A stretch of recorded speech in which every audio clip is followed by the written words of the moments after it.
pagbalik ng mga single-use plastics. Sino pong familiar sa single-use plastics? Lahat. Okay, thank you. Thank you. Our city host, Quezon City. And of course, Basic Environmental Systems and Technologies.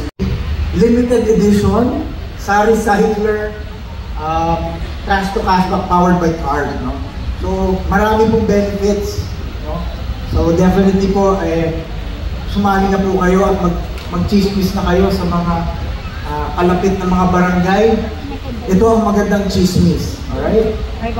50% is to address the issues on plastic waste by building sustainable communities. Through sustainable development initiatives, Ajinomoto Philippine Corporation targets to achieve zero waste not only in our business operations, but to also extend this mindset among our stakeholders to contribute to a circular economy. It's 2.7 million tons of plastic and 500,000 tons of this end up in the seas and in the oceans. Further, ayon sa Department of Environment and Natural Resources, 24% of the daily waste generated in the country are plastic waste. So 24%, halos 1/4 ng lahat ng ating basura ay plastic.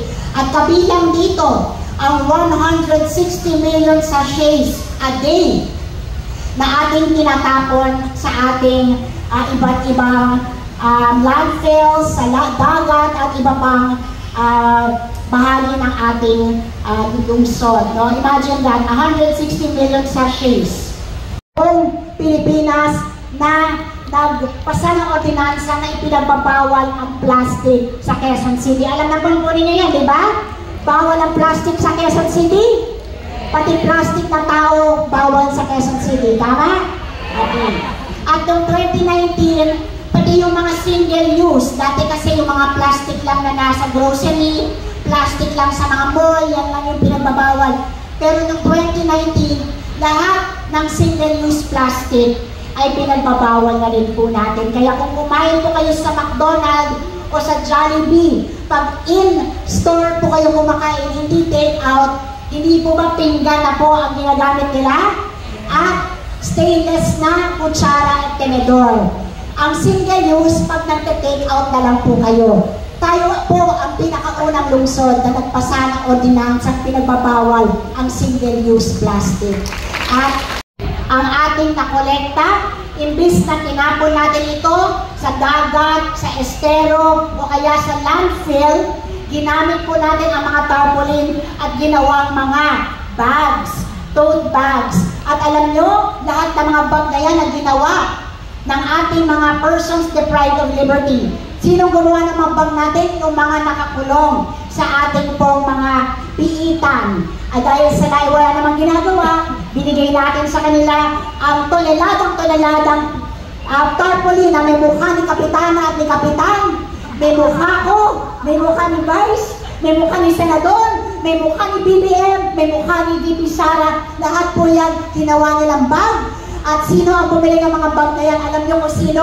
Yung mga ambassador na nagmumula sa iba't ibang bansa na nakakaunawa sa masamang epekto ng plastic sa ating pong kapaligiran. Sila po ang bumili at yan din po ang pinangregalo nila sa kanilang mga kaibigan.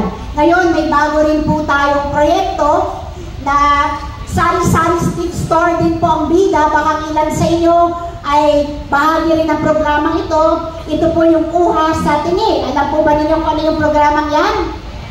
So sa halip na magbenta tayo ng nasa sachet na fabric softener o liquid detergent o dishwashing liquid, ay pinapump na lang natin sa refillable container. Alam nyo, ang ganda-ganda ng programang yan, nag-start tayo, 30 sari-sari stores lang. Tapos, ang nangyari, nung nag-pilot tayo, mas lumaki ang kita ng mga sari-sari store owner, mas lumiit ang no, ng ating consumer at more than 40,000 sachets ang na-avoid natin or hindi natin nagamit, no? Or hindi natapon sa ating pong mga estero. Paano nangyari yun? Halimbawa, magkano ba ang isang sachet? 11 pesos. Benta ninyo 13 pesos, 2 pesos ang puhunan. Alam po ninyo yung laman na yan sa refillable, 3 pesos lang ang tunay na halaga. Okay? Pwede nyo ngayong doblehin, triplehin ang patong ninyo, yung 3 pesos, pwede nyo gawing 6 pesos, pwede nyo gawing 8 pesos, mas malaki pa ang kita ninyo kesa sa kung sachet ang binenta ninyo. At yung 8 pesos na yan, kung ako ang namimili, mas mura pa rin kesa sa 13 pesos kung sachet ang binili ko. Kaya panalo kayo, panalo yung namimili, at pinakapanalo ang kapaligiran. Dahil na nakapambawas tayo ng plastics, no? Para lahat po ng mga sari-sari stores sa inyong mga barangay ay maging bahagi na sa programa natin at maging eco-warriors. At kung natandaan ninyo, nung Sabado, nagkaroon ng clean-up drive sa buong Pilipinas. Ito ay proyekto ng ating mahal na Pangulong Ferdinand Bongbong Marcos na maging malinis ang ating kapaligiran. Ito ay kaakibat ng programa ng ating mahal na Pangulo. At sabi ni Pangulo, sa pamamagitan ni Secretary of the Interior and Local Government na si Benner Abalos sa atin, na magkakaroon silang ng papremyo sa pinakamalinis na mga barangay.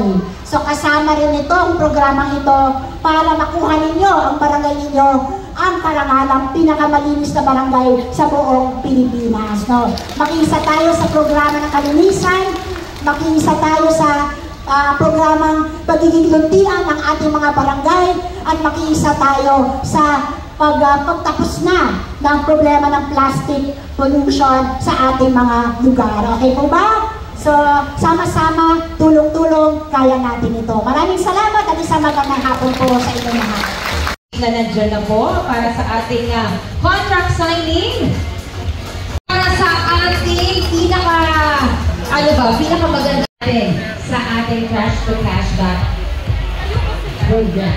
So once again, together with Mayor Joy Belmonte, our city government mayor from Quezon City.